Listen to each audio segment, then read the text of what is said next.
Hi, I'm Joe, and it's Banned Book Week. I am excited about this. I have a shirt, read banned books, and I have read Ray Bradbury's Fahrenheit 451. I have contacted a handful of booktubers, and each day this week, one of us will be uploading a video about a banned book and linking to the others that are doing this series. So in the description bar below, you'll be able to find links to the other four ladies.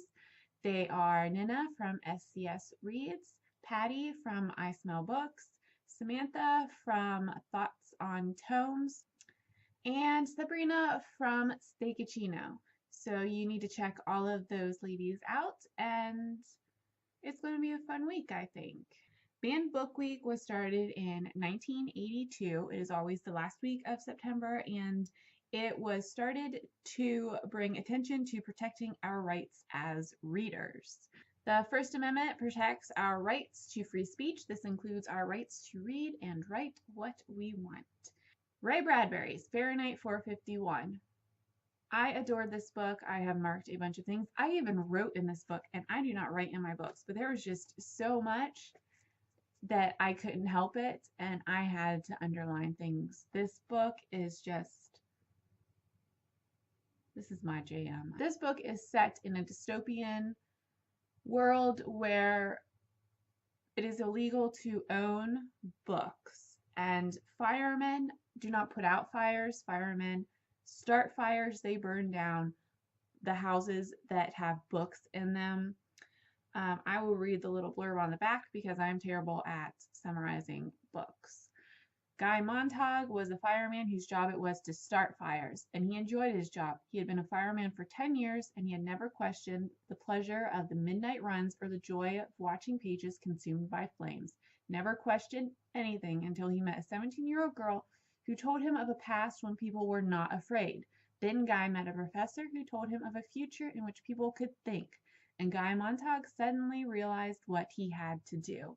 So this is a story of Guy Montag and his struggle with realizing that what he was doing was wrong and how he set about correcting his actions and everything that happened to him because of standing up for what he believed.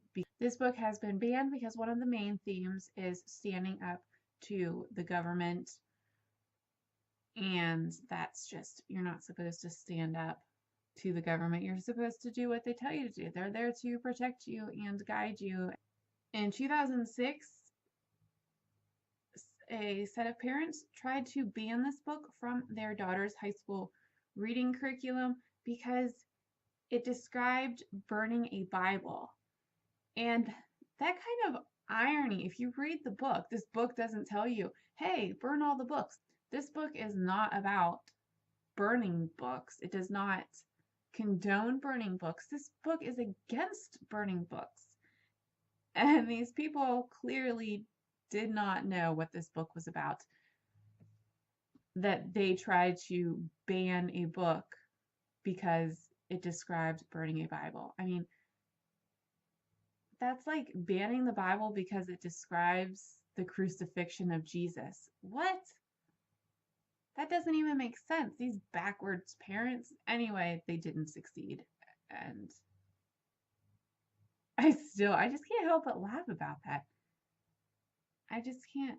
This book is about standing up for your rights to read the Bible, to read whatever you want to read. That burning books is wrong. Oh, I just can't. I don't have the time or patience for ignorant people. That's all. Some of my favorite quotes from this book. I have marked so much in this book, but a few of my favorite quotes is talking about technology. Today, thanks to them, you can stay happy all the time. It's talking about watching TV and silly publications, like the tabloids and just weird things like that. Things that aren't heavy. Everything is about being happy. Stay happy. Don't think. Don't question anything. Be happy. And that's not what life is about. You can't just go through life being happy all the time because that means there is no substance. Things things you're looking for, Montauk, are in the world, but the only way the average chap will ever see 99% of them is in a book. How true is that? I am never going to go to all of these places and see all these things that are in my books. You need the books so you can travel outside of your bubble. Books bring all of this stuff into your house, into your mind, into your life. You need books. Oh my. This is one that I just love. We're nothing more than dust jackets for books, of no significance otherwise. This is referring to the men that live along the railroad tracks, and each of them have memorized a book because that's the only way to keep these books. All of the books are burned, and so people have taken to memorizing them. This is on the last page of the book. This is one of the guys that lives along the railroad track is talking to Guy Montauk, and he says, "Come on now, we're going to go build a mirror factory first and put out nothing but mirrors for the next year and take a long look in them." He's saying we need to reflect on ourselves, that we need to take a good look at ourselves, what we've become, what we are going to continue to be unless we take a good hard look at ourselves. And this book has made me think a lot about the world we live in and the books, and what would I do if I had to get rid of all my books? What would I do if it was illegal for me to own books? Would I listen to the government and just get rid of them all, or would I turn into one of the people that lives along the railroad tracks with a book in my head? I don't know what I would do without my books, and at the same time, I'm such a rule follower. I am so paranoid. I know that I would not be able to hide a book in my house because I would be too paranoid that someone would find out and they'd come and they'd burn my whole house down. And if they did, I would be like the lady in this book that refuses to leave her house. She refused to leave her house and she was killed in the fire. And then also there's the question of Beatty, the fire chief. He was obviously very well read. He was very smart, yet he was the fire chief. And Guy ended up killing him. And Guy thinks that the fire chief wanted to die. I think that the fire chief wanted to die also.